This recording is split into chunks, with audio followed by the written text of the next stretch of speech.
మల్లికార్జున ఖర్గే గారు ఒక స్టేట్మెంట్ ఇచ్చారు.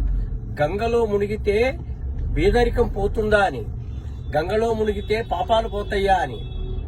అయ్యా ఖర్గే గారు, ఈ యొక్క స్టేట్మెంట్ తోటి కాంగ్రెస్ కు ఈ దేశం యొక్క సంస్కృతి సంప్రదాయాల పట్ల ఎంత గౌరవం ఉన్నది, హిందువులని ఎంత అవహేళన చేస్తున్నారన్న విషయం ఒక్క మీ స్టేట్మెంట్ లో ఇచ్చారు.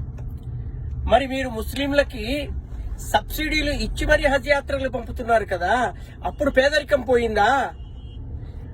జెరూసలం పంపుతున్నారు కదా క్రిస్టియన్లని, అప్పుడు పేదరికం పోయిందా? అంటే ఈ దేశంలో మైనార్టీలకు ఉన్నటువంటి విలువ ఈ దేశపు మెజారిటీ, ఈ దేశపు భూమిపుత్రులైనటువంటి హిందువుల సంప్రదాయాలకు, సంస్కృతికి ఏమాత్రం గౌరవం ఇవ్వరు.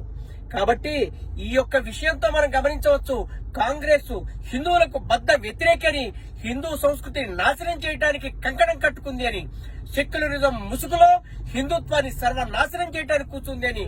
కాబట్టి హిందువులారా ఇప్పటికైనా మేల్కొని ఈ కాంగ్రెస్ ను బొందబెట్టాలి. కాంగ్రెస్ ను బొందబెడితేనే కానీ మన సంస్కృతి సంప్రదాయాలు నిలుస్తాయి. మన సంస్కృతి సంప్రదాయాలు నిలిస్తేనే మన ఆర్థిక పరిస్థితులు బాగుపడతాయి. మన సంస్కృతి సంప్రదాయాల్లో ఆర్థికత్వం ఎంత ఉందో, ఆర్థికమైనటువంటి ప్రణాళిక ఎంత ఉందో ఒక మహాకుంభమేళాను చూస్తేనే తెలుస్తుంది. అది అర్థం కాని మూర్ఖుడు ఖర్గే.